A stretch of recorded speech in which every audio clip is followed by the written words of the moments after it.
કરતા પણ કઠિન શિવ ધનુષ્યના ટુકડા કઈ રીતે કર્યા. માર માર કરતા પરશુરામજી પ્રણામ કરીને જતા રહ્યા. આ પરશુરામજીનો પરાજય કઈ રીતે કર્યો? બેટા, આ બધું માણસ કરી શકે એવું કાર્યો નથી, આ તો લોકોતર કાર્યો છે. માં વખાણ કરવા લાગી, પુત્રની પ્રશંસા. બેટા, તારા જે કાર્યો છે માનવી ન કરી શકે.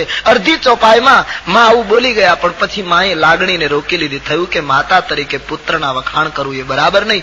અડધી ચોપાઈમાં બોલાઈ ગયું, સકલ અમાનુષ કર્મ તુમારે, પણ અડધી ચોપાઈમાં એકદમ લાગણીને થામી લીધી. સુધા બેટા, આ તો કેવલ વિશ્વામિત્રજીની કૃપાનું પરિણામ છે. આમ કહીને વાતને એકદમ વાળી લે છે. માની વાત ભગવાન સમજી ગયા. બીજી વાત બહુ મહત્વની કરી રાઘવ, કારણ કે रामायण 3 माताओं कौशल्या, सुमित्रा ने कैकेयी, उसके अंतरंग में आप जाइए. कौशल्या राम માટે 2 ભાવનું મિશ્રણ છે. કૌશલ્યાને રામ પુત્ર પણ દેખાય છે અને બ્રહ્મ પણ દેખાય છે. એની કૌશલ્યાનો પુત્ર ભાવ પણ રામ ઉપર છે. કૌશલ્યાજીએ ચતુર્ભુજ રૂપ પણ જોયું છે અને વિરાટ રૂપ પણ જોયું છે અને ખબર છે આ બ્રહ્મ છે. કૌશલ્યા માં એટલે બ્રહ્મ અને પુત્રનો મિશ્રિત ભાવ. ત્યારે कैकेयी એ રામને બ્રહ્મ માનવા તૈયાર નથી, યાની માનતા નથી. कैकेयी રામને કેવલ પુત્ર માને. कैकेयी રામ તરફ જો ખૂબ જ પ્રભાવિત હોય તો એનું મોટું કારણ कैकेयी એમ માને છે કે આવો પુત્ર વિશ્વમાં નથી. પુત્ર તરીકે જે હોવું જોઈએ બધું રામમાં હતું અને તેથી માં कैकेयी રામ તરફ ખૂબ જ પ્રેમ રાખે. એ બ્રહ્મ નથી માનતી, પુત્ર જ માને. અને તેથી कैकेयीના મનમાં એક મીઠું દુઃખ પણ હતું કે આવો મહાન પુત્ર ભલે કૌશલ્યા કરતા મારા ઉપર વધારે હેત રાખે, પણ અંતે કહેવાય તો કૌશલ્યા નંદન, એ कैकेयी નંદન તો ન જ કહેવાય. અને તેથી कैकेयी બાર બાર વિધાતાને પ્રાર્થના કરતા કે જો મને બીજો જન્મ મહિલાનો મળે તો હું રામ સિય પૂત પતો હું. રામ कैकेयी નો પુત્ર તરીકે જન્મે, આ ગૌરવ મને મળે. આટલા બધા રામ તરફ માં ભાવુક દેખાય છે, પણ એનું કારણ કેવલ પુત્ર ભાવ છે. કૌશલ્યાને પુત્ર અને બ્રહ્મ મિશ્રિત ભાવ છે. પણ એક ત્રીજું પાત્ર છે માં સુમિત્રા, જે રામને પુત્ર નથી માનતી, રામને પૂર્ણ બ્રહ્મ માને છે. પુત્ર ભાવ છે જ નહીં સુમિત્રા. एक प्रसंग एमनम समस्या बनी અને हमारे रामचरित मानस में खड़ा है आज तक. आपने कथा सुनी है, पढ़ी है. 14 વર્ષનો વનવાસ રામજીને થયો. રામજી कैकेयी માને વંદન કરે, કૌશલ્યા માને પ્રણામ કરે, બંનેની વિદાય લઈને વનવાસનો માર્ગ પકડે. પણ રામ સુમિત્રાજીને વંદન કરવા ગયા નથી. બાબાજીએ લખ્યું નથી. 14 વર્ષનો આટલો મોટો વિયોગ રામજીની ફરજ નહોતી કે સુમિત્રાને વંદન કરવા જવું? અથવા તો માની લો રામ ન ગયા તો સુમિત્રામાં આશીર્વાદ આપવા કેમ ના આવ્યા? ન રામ સુમિત્રાજીની પાસે ગયા, ન સુમિત્રાજી રામજીને આવજો કહેવા આવ્યા. એ બંને એ પ્રસંગ એમનેમ ઉભો છે. રામજી જઈ શક્યા નથી, સુમિત્રાજી આવ્યા નથી. કારણ કે સુમિત્રાજી રામજીને પૂર્ણ બ્રહ્મ માને છે. સુમિત્રાજીને થાય છે કે જે શ્વાસોશ્વાસ ચલાવે છે એ આ રામ છે, અને એ રામ જશે એમ હું નજરે જોઈશ તો મારા શ્વાસો બંધ થઈ જશે, અને શ્વાસ બંધ થઈ જશે તો મારું મૃત્યુ થશે. મૃત્યુ થશે તો પછી પુત્ર માટે ધર્મ સંકટ પેદા થશે. વનમાં જાઉં કે મા માટે અહીંયા રોકાઉં, આ માતાની ક્રિયા માટે રોકાઉં તો એક ધર્મ સંકટ આવશે. પિતૃ આજ્ઞા પાળવી કે અહીંયા રોકાવું, મારા પુત્રના ધર્મ કાર્યમાં કોઈ વિઘ્ન ના આવવું જોઈએ. સુમિત્રાજી ગયા નથી અને રામજી વંદન કરવા ગયા નથી. રામજીને ખબર છે કે મા મને બ્રહ્મ માને છે. અથવા તો બીજું કારણ એ પણ હતું કે કોઈની પાસેથી 500 રૂપિયા ઉછીના લીધા હોય અને મુદ્દતે એ પાછા આપવાના હોય, પણ આપણે એ મુદ્દતે 500 રૂપિયા પાછા તો ના આપી શકીએ, પણ એનું વ્યાજ પણ ન આપી શકીએ. કઈ ન કરી શક્યા હોઈએ આપણે, અને પાછી રૂપિયાની આપણને જરૂર પડે તો પછી એ માણસ પાસે આપણે કયું મુખ લઈને રૂપિયા માંગવા જઈ શકીએ? કારણ કે આપણે વ્યાજ પણ નથી ભરી શક્યા. રામજીને થયું જે સુમિત્રામાં એ લક્ષ્મણ બાળપણથી મારી સેવામાં મૂક્યો છે, એના પુત્રની સેવાનું હજી હું માને વ્યાજ નથી ચૂકવી શક્યો. મુદ્દલ તો ક્યાં, એની સેવાના બદલામાં વ્યાજ પણ નથી આપી શક્યો. એ સુમિત્રાને સામે જઈને હવે કેમ વિદાય લેવા જાઉં કે માં લક્ષ્મણ મારી સાથે 14 વર્ષ પાછો વનમાં આવે છે, આ બીજું કેમ કરજો લઉં, મુખ કેમ બતાવું? इसलिए वो जा नहीं पाए. સુમિત્રાજી રામજીને બ્રહ્મ માને છે, એટલે તો લક્ષ્મણજીને સૂચના આપે છે, બેટા તારા માતા પિતા રામ અને સીતા છે. તો કૌશલ્યાજી નો પુત્ર અને બ્રહ્મનો મિશ્રિત ભાવ છે.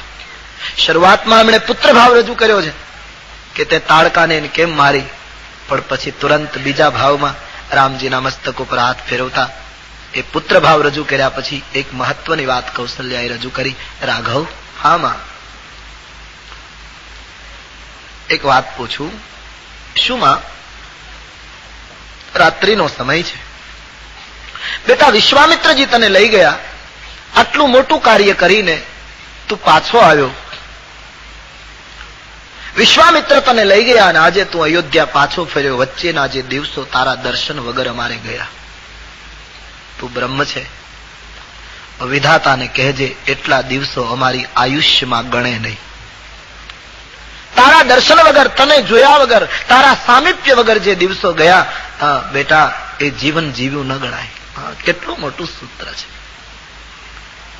સત્ય, નીતિ, પ્રમાણિકતા, એની નજીક જેટલું જીવાય એટલું જ આપણે જીવ્યા છીએ. આમ બહુ વિચાર કરીએ ને તો 75, 80 કે 100 વર્ષની ઉંમરમાં મોટે ભાગે લોકો 2-5 દિવસ જ જીવ્યા હોય છે. બાકીનું તો બધું એમનેમ ગયું હોય છે. જીવન એટલું છે જેટલું સત્યની નજીક જાય. અને મને તમને બધાને ખબર છે કે મારું તમારું જીવન કેટલું સત્યની નજીક છે. હમ સબ જાનતે हैं अपने आप को धोखा दे रहे. જેટલું નીતિથી જીવાય એટલું આપણું છે. પ્રમાણિકતાથી જીવાય એટલું આપણું છે. પ્રેમથી જીવાય એટલું આપણું છે. સંતોના સંગમાં જીવાય એટલું આપણું છે. બાકી તો આહાર, નિદ્રા, ભય, ખાવું પીવું, ભોગ ભોગવવા એ તો પશુઓ પણ કરે. इसमें कोई बड़ी कोई बात नहीं. જેને રામ ભજ્યો છે એ જીવી ગયો, એ અમર થઈ ગયો. જેને રામની નજીક જીવન જીવ્યા એ મરતો નથી. કબીર કા બહુત સુંદર સૂત્ર है, शून्य मरे अजपा मरे अनहद हूं मर जाए लेकिन राम सने ही ना मरे कह कबीर मुजाए.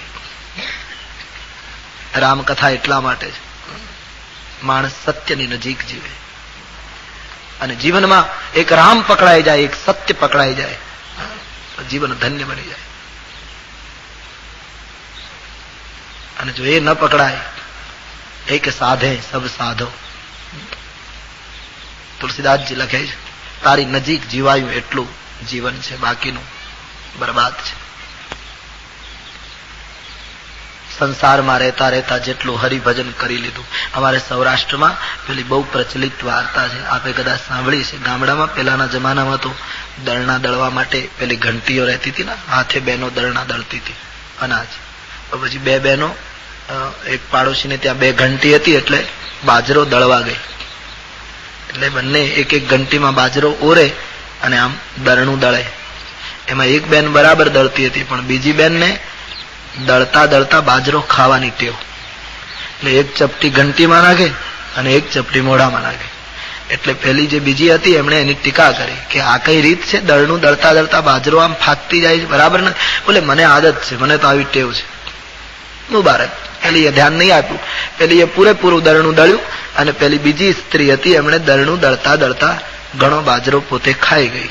બંનેએ પોતાનો લોટ પોતાની વાસણમાં ભરીને પોતાના માથા ઉપર લઈને ઘરે જતી હતી. ચોમાસાના દિવસો હતા, કાદવ કીચડ વાળો રસ્તો હતો, એમાં કોઈ માલ ઢોર પશુઓ નીકળ્યા અને એ બધા એકદમ ભડક્યા, દોડાદોડી થઈ બજારમાં. એમાં પેલી બંને બહેનો પોતાના શરીરને અને પોતાના આટાને બચાવવા ગઈ, એમાં પગ લપસ્યા, બંને કાદવમાં પડી ગઈ, બંનેનો આટો ઢોળાઈ ગયો, બંનેનો બાજરાનો લોટ ઢોળાઈ ગયો. એના બાળકો આ લોટ આવે, રોટી થાય એની રાહ જોઈને બેઠા હતા અને બંનેનો આટો ઢોળાયો.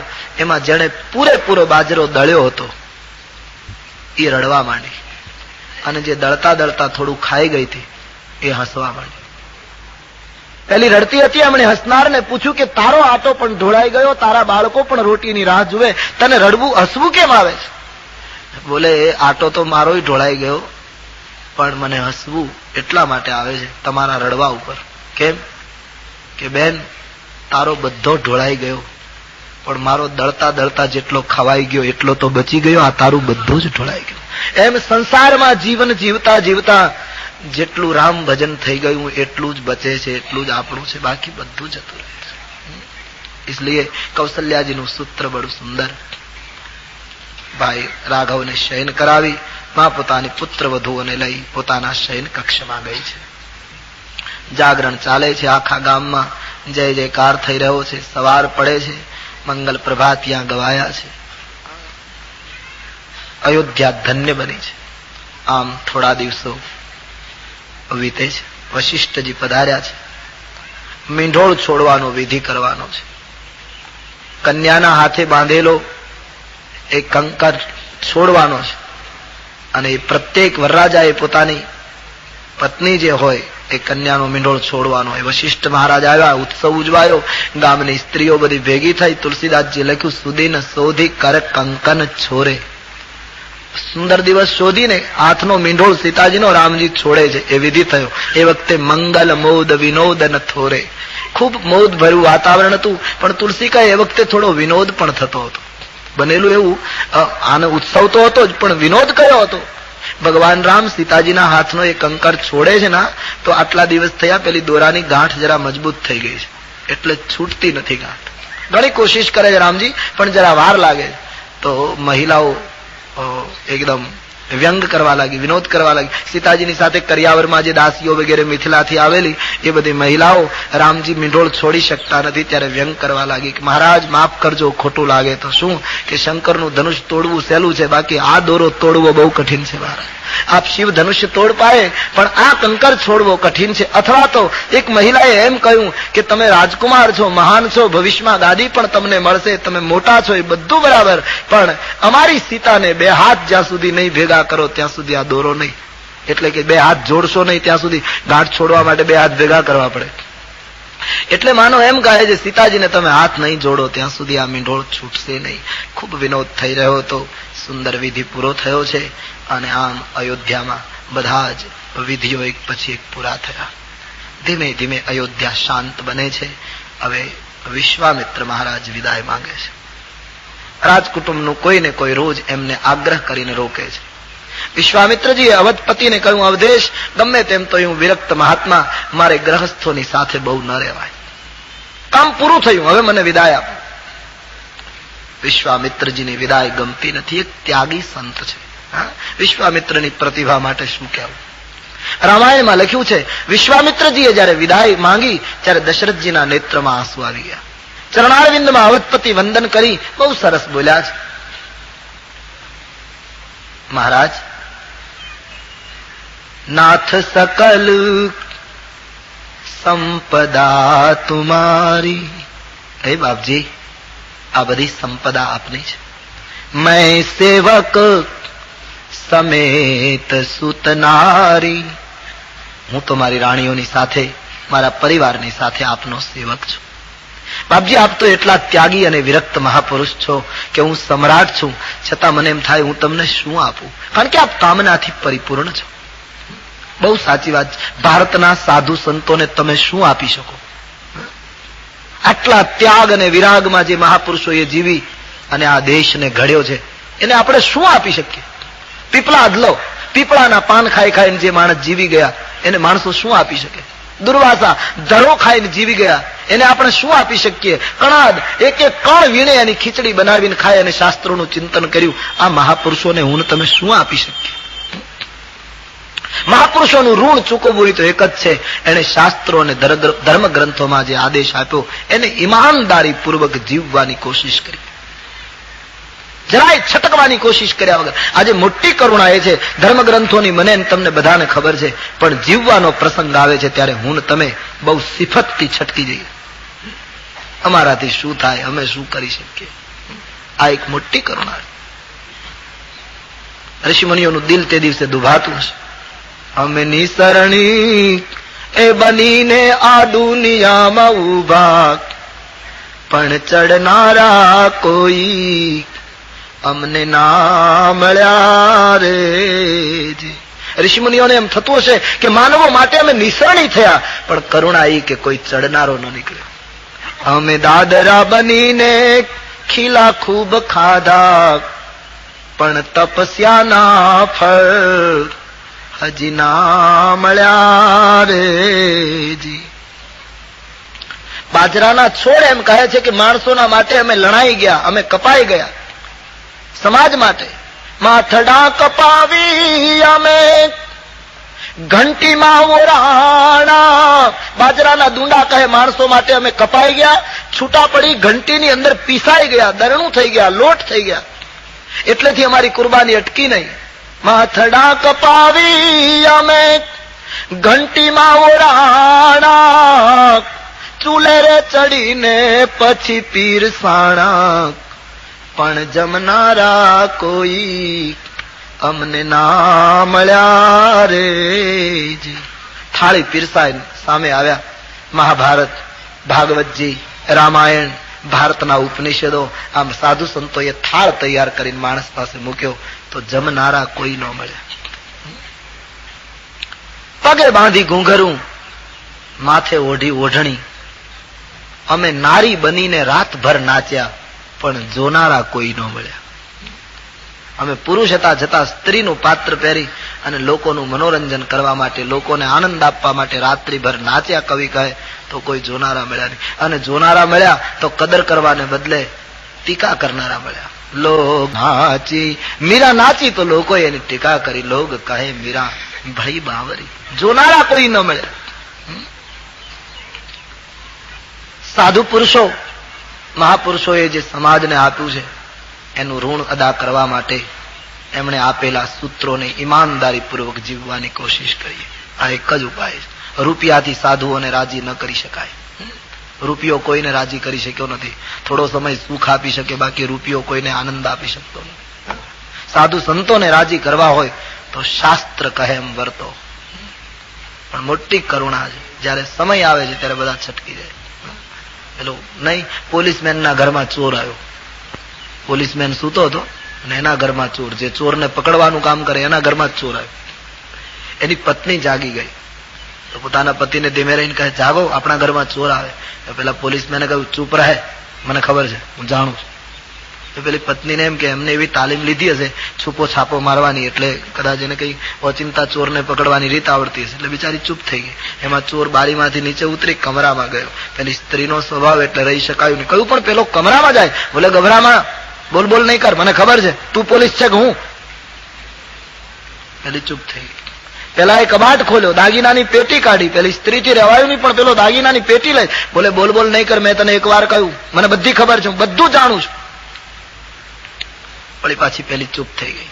પેલો દાગીનાની પેટી લઈ ચોર નીકળ્યો, બારી ઉપર ચડ્યો. પેલી સ્ત્રીએ કહ્યું, પણ પેલો જવાની તૈયારી છે. કહે, બોલ નહીં, મને ખબર છે, જાણું છું. પેલો કૂદીને જતો રહ્યો. પેલી સ્ત્રીએ કહ્યું કે પેલો લૂંટીને જતો રહ્યો. કહ્યું, મને બધી ખબર છે, બધું જાણું છું. કહ્યું, શું જાણો છો? પેલો લૂંટીને જતો રહ્યો તો જાણું છું જાણું છું એમ જ બોલ્યા. કે ઉઠ્યા કેમ નહીં? બોલે, ઉઠું કેમ, હું અત્યારે ડ્યુટી ઉપર ક્યાં છું. બસ મારી ને તમારી આ દશા છે.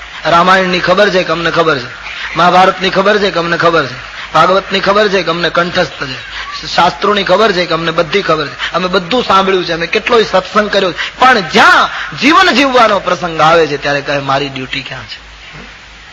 આ એક જીવનની મોટી કરુણા છે માનવ સમાજની. એક મોટું દર્દ છે. શું આપી શકીએ સાધુ સંતોને? આજ દશરથજી હાથ જોડીને કહે, હે વિરક્ત મહાપુરુષ, હું આપને શું આપું? આજ સમ્રાટ સંતની પાસે માંગે છે. બાપજી, હું આપી શકું એમ નથી કઈ, કારણ કે મારી પાસે જે સાધનો છે એમાંથી કોઈ વસ્તુ તમને રાજી કરી શકે એમ નથી. આજ એક ચક્રવર્તી સમ્રાટ એક સંતની પાસે માંગે છે, અને સંતની પાસે કેટલું સુંદર માંગ્યું છે. સંતની પાસે આવું જ મંગાય. બાપજી, એક માંગણી કરું. શું? બોલતા બોલતા દશરથજી ગદગદિત થઈ ગયા. મહારાજ, હા બાપજી.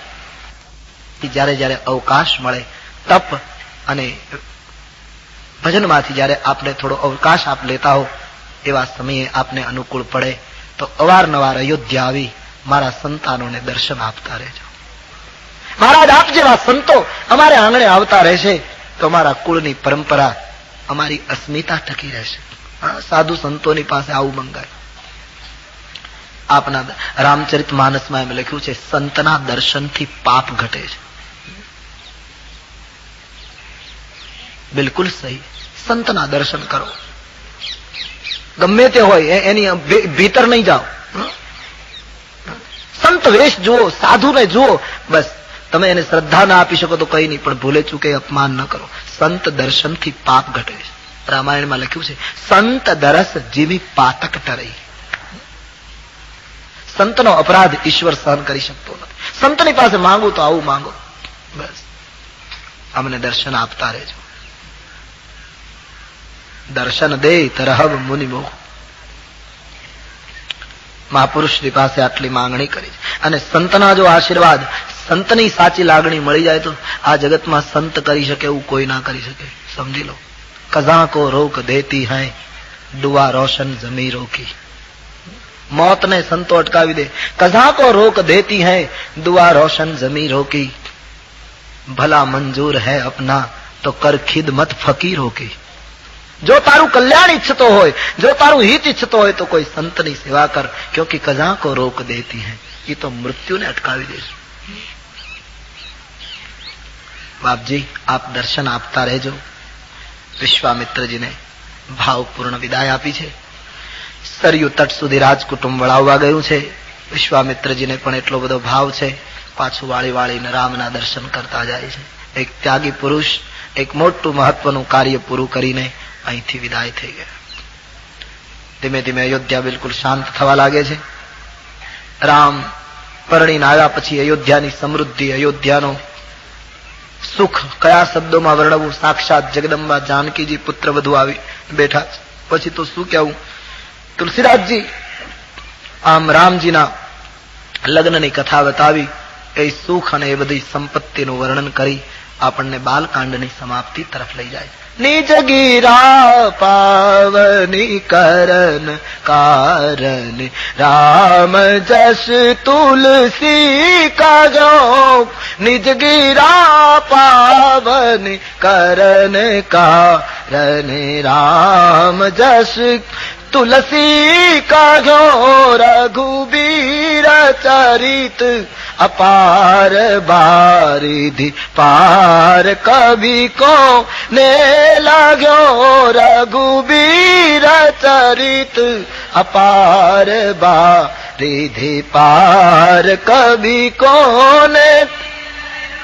મારી વાણીને પવિત્ર કરવા માટે ગોસ્વામીજી કહે મેં રામ યશ ગાયો, બાકી રઘુવીરના ચરિત્રો તો અપાર, એનો પાર કોણ પામે. છતાંય ભગવાનના યજ્ઞોપવિતની કથા, ભગવાનના મંગલમય વિવાહ અને લગ્ન પ્રસંગની કથા જે પ્રેમથી કહેશે, ગાશે, સાંભળશે બધા. વૈદેહી રામ પ્રસાદ તે, વૈદેહી રામ પ્રસાદ તે, જન સર્વદા સુખ પાવગી. નિજ ગીરા પાવન કરન કારણ રામ જસ તુલસી કા. આ કથાને કહેશે, ગાશે, સાંભળશે એને વૈદેહી અને રામના પ્રસાદથી સુખ પ્રાપ્ત થશે. બાલકાંડના અંતમાં આશીર્વાદમાં સુખ મળશે એમ કહ્યું, કારણ કે હજી પહેલું પગથિયું છે. જેમ જેમ આપણે એક એક સોપાન ચડીશું એમ આશીર્વાદમાં વૃદ્ધિ થશે. અયોધ્યાકાંડ પૂરો થશે ત્યારે કહેશે આ કથા જે સાંભળશે એને પ્રેમ પ્રાપ્ત થશે. અરણ્યકાંડમાં જઈશું એટલે કહેશે આ કથા સાંભળશે એને ભક્તિ પ્રાપ્ત થશે. આમ એક એક કદમ તુલસીદાસજી આશીર્વાદમાં વૃદ્ધિ કરે છે. સિય રઘુબીર વિવાહ જૈસ પ્રેમ ગાવહી સુનઈ.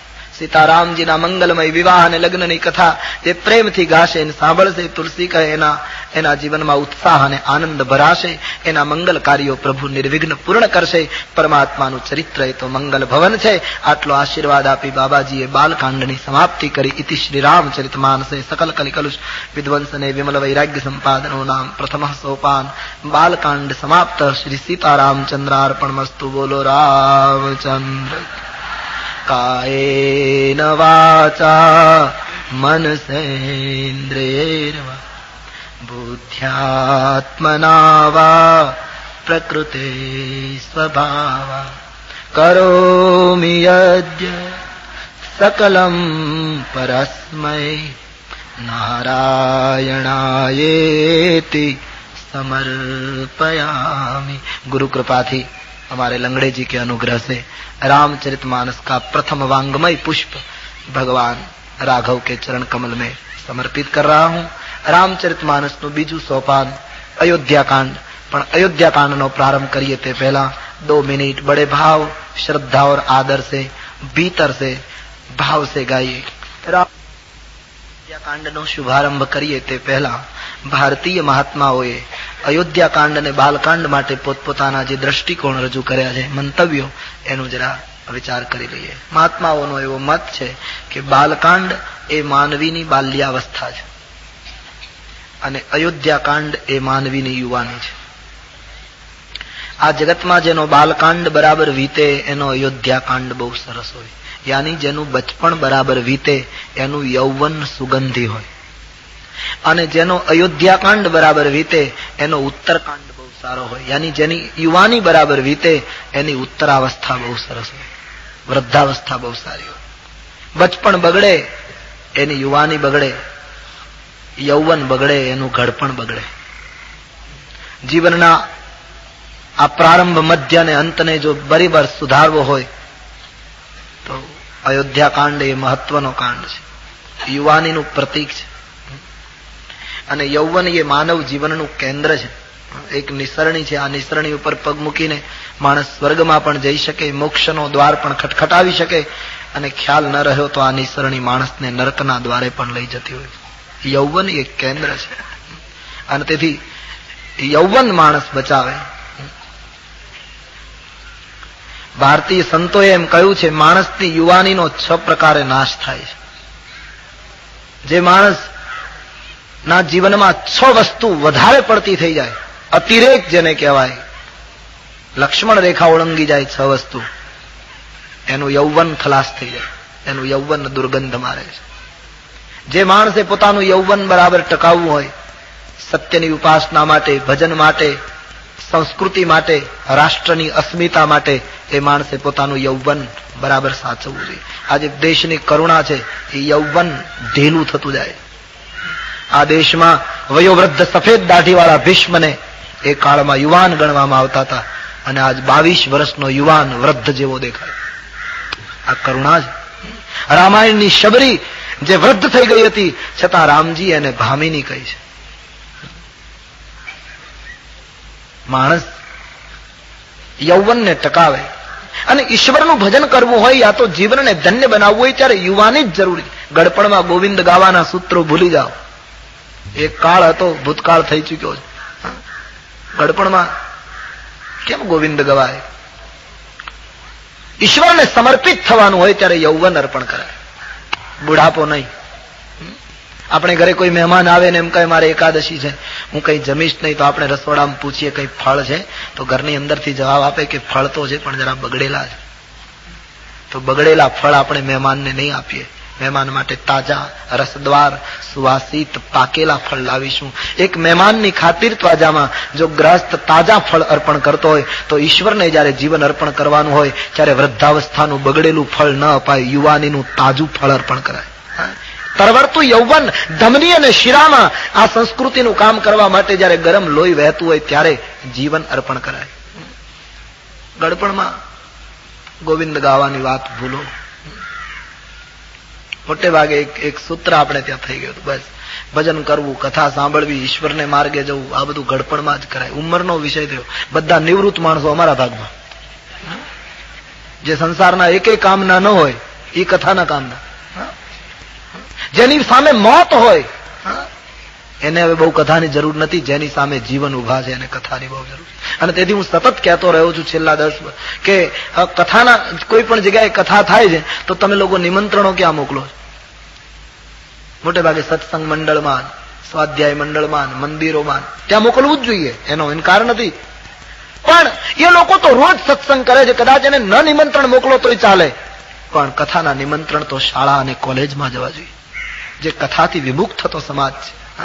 કાલ ભવિષ્ય કદાચ એવું પણ આવે કે આ દેશના યુવાનને ખબર પણ ન હોય કે રામકૃષ્ણ કોણ। આજે તમે જુઓ મોટા મોટા શહેરોની દિશા, નાના નાના બાળકો ભણે, આગળ વધે, એની જરા ઇનકાર નથી, વધવું જ જોઈએ, પણ મૂળ પરંપરા ભૂલી જશે તો તમે નિર્ધન થઈ જશો।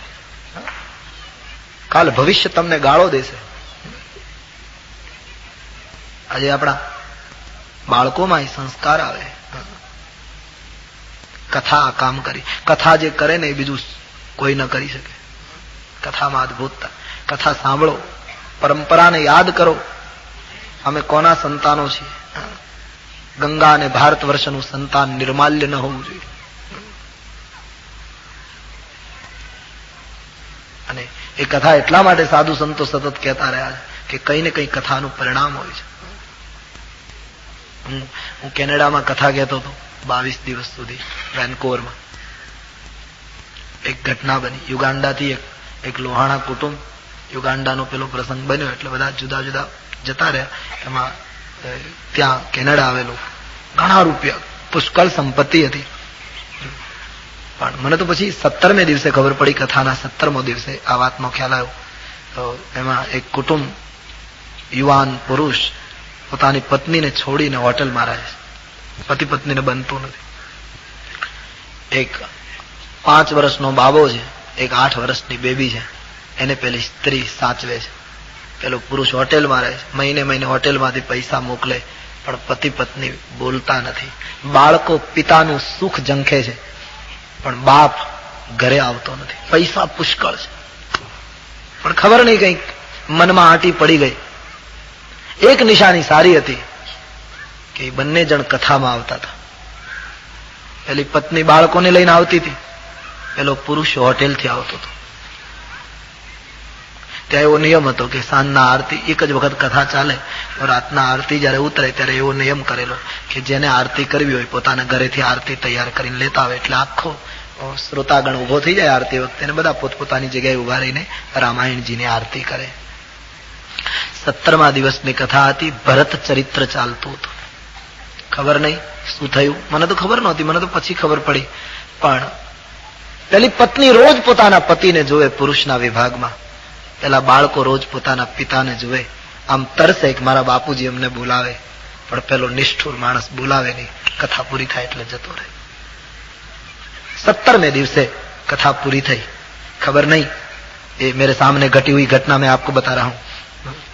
ये मानस ने, ये युवान ने शू थयुं, ये कथा पूरी थता एकदम उभो थई बहनोना विभागमां जई एनी पत्नीनी साथे बोल्यो અને કહ્યું તું એક કામ કરજે, કાલે ઘરેથી આરતી તૈયાર કરતી આવજે, આપણે કાલે આરતી ઉતારવી છે. એના બાળકો એના પિતા એની મા સાથે બોલ્યા. એ જોતા બાળકોની આંખમાં આંસુ આવી ગયા. આખો શ્રોતાગણ તે દિવસે એટલો રાજી થયો. મને પાછળથી કહેવામાં આવ્યું કે 3 વર્ષથી આ અમારા ગામનું એક અતિ સમૃદ્ધ કુટુંબ છે બાપુ, પણ 2 જણા બોલતા નથી, એને કોઈ સમજાવી શકતું નથી. આ માણસે આરતીનું કર્યું. પેલી પત્નીએ કહ્યું કે તો પછી તમે આજે ઘરે આવશો? કહે નહીં, મેં કથા સાંભળીને આજ નિર્ણય કર્યો કે કાલે રામાયણની આરતી ઉતાર્યા પછી હું ઘરે આવીશ, અને એકવાર ઘરે આવ્યા પછી હું તને ક્યારેય છોડીશ નહીં. એ પુરુષ પાછો હોટેલ જતો રહે, પેલી સ્ત્રી ઘરે જતી રહી. મને પછી રાતના બધાએ વાત કરી કે આવું બન્યું છે. બહુ મહત્વનું પેલું થયું. 18મે દિવસે એ બેન આરતી શણગારીને આવી. એના બાળકો જે ખુશ હતા એ દિવસે પેલો હોટેલમાંથી આવ્યો અને 18મા દિવસની કથાના અંતે એ પતિ પત્ની એના 2 ભૂલકાઓએ રામાયણજીની આરતી ઉતારી. કેનેડાના એ બધા જ શ્રોતાગણોની આંખમાં તે દિવસે મેં અશ્રુ જોયા હતા. પત્ની પતિને પગે લાગી, બંને જણા રામાયણને પગે લાગી, એક બની બાળકોને સજળ નેત્રે ભેટી અને તે દિવસે ઘરે ગયા. મને એમ લાગ્યું તે દિવસે કે આટલા માઇલની યાત્રા કરીને ભારતથી હું રામાયણ લઈને અહીં આવ્યો, મારી યાત્રા સફળ થઈ ગઈ. કથાને એ કોઈ વક્તાનું કારીગરી નથી, એ વક્તાની એ તુલસીની ચોપાઈઓનું પ્રભાવ હતો. માનવીમાં પડ્યું છે, એને ખોલવાની જરૂર છે. કોઈ ક્લબો એને ન સમજાવી શકે, તમારી સોસાયટી ન સુધારી શકે, તમારી ક્લબો ન સુધારી શકે, તમારી હોટેલો ન સુધારી શકે. એ કામ ભગવત કથાઓ અને સંતો કરી શકે. इसलिए सुनो कथाओं. आज नहीं तो काल स्वीकारવું પડશે. કદાચ આજ સંપત્તિનો તાન હશે, આજ પ્રતિષ્ઠાનો ઘમંડ હશે, આજ કદાચ પોતાની વિદ્વતાનો પહેલો હશે, કોઈને પોતાના પદ અને અધિકારનો નશો હશે, તો કાલ સ્વીકારવું પડશે. પણ સ્વીકારવું પડશે રામ નામ, એ વગર છૂટકો નથી. जीवन का अंतिम ध्येय ये है. इसलिए कथा सुनो.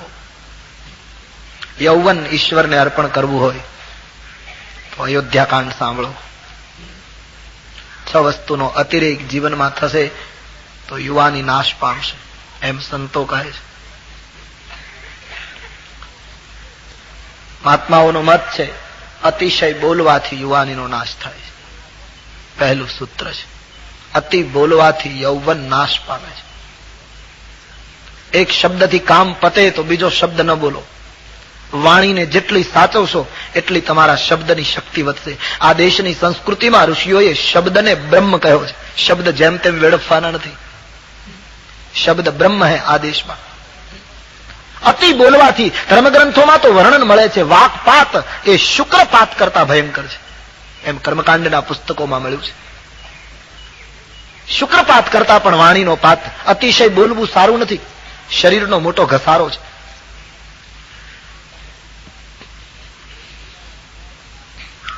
તો અતિ બોલવું એનાથી યૌવન ઘસાય.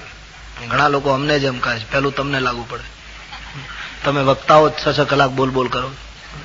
ત્યારે અમારે કહેવું જોઈએ કે રામ ગુણગાન માટે, વાણીની પવિત્રતા માટે, સ્વાંત સુખ માટે અને પરમાર્થ માટે બોલવું, એનાથી યુવાની નાશ ન પામે, એનાથી તો યુવાની દિવ્ય બને.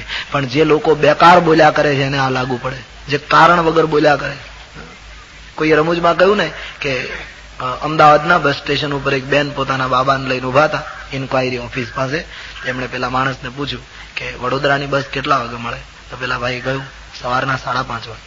તો કહ્યું પછી બીજી કોઈ બસ? કહ્યું બીજી 9 વાગે. બપોરે જમીન જવાય એવી કોઈ બસ? તો કહ્યું 1:30 વાગે.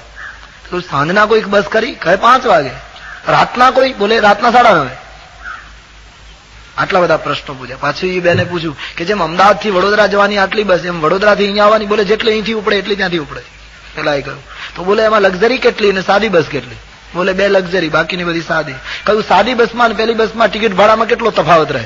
પેલા એ કહ્યું બેન તમારે કઈ બસમાં જવું છે રિઝર્વેશન આપી દઉં, તમે આ મને આટલા બધા પ્રશ્નો પૂછો, તમારી પાછળ આટલી બધી લાઈન છે, તમારે જવું છે ક્યાં? બોલે મારે ક્યાંય જવું નથી. તો આટલા બધા પ્રશ્નો શું કામ પૂછો? કે તમે મારી સાથે બોલો છો ને એમાં મારો બાબો છાનો રહી જાય એટલા માટે હું વાત કરું, મારા બાબાને શાંત કરવા માટે. આવું જે બેકાર બોલવું છે એનાથી યુવાનીનો નાશ થાય. ભગવત ગુણગાન માટે બોલાય એનાથી યુવાની નાશ ન પામે. તો અતિ બોલવાથી યુવાનીનો નાશ. બીજું અતિ ચાલવાથી યુવાનીનો નાશ. માણસ અતિશય પંથ કાપે, શરીરને તોડી નાખે બરાબર નથી. ભજન કરવા માટે શરીર જરૂરી છે. રામચરિત માનસના ઉત્તરકાંડમાં લખ્યું છે તન બીનું બેદ ભજન નહીં બરના. શરીર વગર ભજન કેમ થશે? શરીરને ભોગ પણ ના આપવા જોઈએ. અને કળિયુગ માટે એક કાળ હતો માણસ બહુ તપ કરી શકતો હતો વર્ષો સુધી. કળિયુગની અંદર શરીરને બહુ ત્રાસ પણ ન અપાય અને બહુ ભોગ પણ ન અપાય. તમે કથા સાંભળી હશે, બુદ્ધની પાસે એક દિવસ એનો શિષ્ય આનંદે બુદ્ધને પૂછ્યું છે કે ભગવાન જીવનમાં સંગીત કેમ પેદા થાય? બુદ્ધે કહ્યું કભી બતાઉંગા. કહેવાય છે કે આનંદ વીણા વગાડવામાં બહુ કુશળ હતો, સંગીતજ્ઞ હતો. એક દિવસ બુદ્ધે આનંદને કહ્યું આનંદ જરા તેરી બીના લેકર આ તો. પેલો વીણા લઈ આવ્યો. बुद्धे वीणा ना तार एकदम ढीला करी नाख्या और आनंद के हाथ में देते हुए कहा कि जरा एक राग बजाओ, सुनाओ कोई गीत. तो आनंद हसी पड़ो. भगवान माफ करजो, संगीत आपनो विषय नहीं અને આ મારો વિષય છે અને મારે તમને કઈ કહેવું એ બરાબર નહીં, મારાથી તમારી ભૂલ પણ ન કઢાય, મર્યાદા તૂટે, માટે આ વાત અહીંયા બંધ કરો. બોલે નહીં કેમ, તકલીફ શું છે? બોલે બાબા વીણાના તાર ઢીલા હોય તો स्वर नहीं निकले, संगीत नहीं छूटे. ओ बुद्ध ने कहा मेरी भूल हो गई, ला वीणा वापस ले ली और वीणा ना तार एकदम तंग कर दीधा, एकदम टाइट कर दीधा. कहूं अब बजाओ. પેલા આનંદે કહ્યું બાબા આ વાત જ તમે છોડો, કારણ કે આ તમારો વિષય જ નથી. કેમ કે અતિ તંગ તાર થઈ જાય તો પણ સંગીત નહીં નીકળે. તો બોલે અતિ ઢીલા પણ નહીં અને અતિ તંગ પણ નહીં, જ્યારે મધ્યમ તાર રહેશે ત્યારે सुंदर संगीत निर्माण થશે. वीणा को फेंकते हुए बुद्ध ने कहा कि 15 दिन पहले का तुम्हारा जो प्रश्न था उसका ये जवाब है. શરીરને બહુ તંગ કરવાથી પણ જીવન સંગીત ગુમાવશો, શરીરને ભોગમાં બહુ ઢીલું રાખવાથી પણ જીવન સંગીત ગુમાવશો. શરીર को मध्यम बना दो. તો શરીર જરૂરી છે, એને તોડી નહીં નાખવાનું. અતિ ચાલવું નહીં. શરીરને વ્યાયામ મળી રહેવો જોઈએ, શરીરને કસરત મળી જાય, અવયવોને એક પેલી મળી રહેવી જોઈએ અભ્યાસ એ બરાબર છે, પણ અતિ ચાલવું એ યૌવનનું ઘાતક છે. અતિ બોલવું, અતિ ચાલવું. ત્રીજું, અતિ ભોજન કરવાથી યુવાનીનો નાશ થાય. માણસ અતિશય ભોજન કરે તો યૌવન ઘસાય. અતિ જમવું નહીં. શરીરને પૌષ્ટિક તત્વો મળી રહે, શરીરનું સ્વાસ્થ્ય અને શરીરની શક્તિઓ સચવાઈ રહે એવો માણસ ખોરાક જરૂર લે, પણ અતિ ભોજન માણસના શરીરને તોડે છે.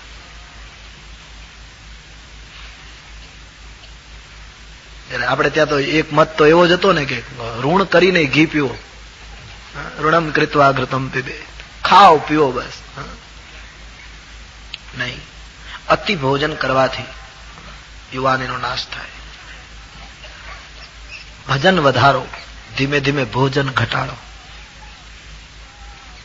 ભજન વધશે તો ભોજન ઘટવા જ માંડશે. તો અતિશય ભોજન કરવાથી યુવાનીનો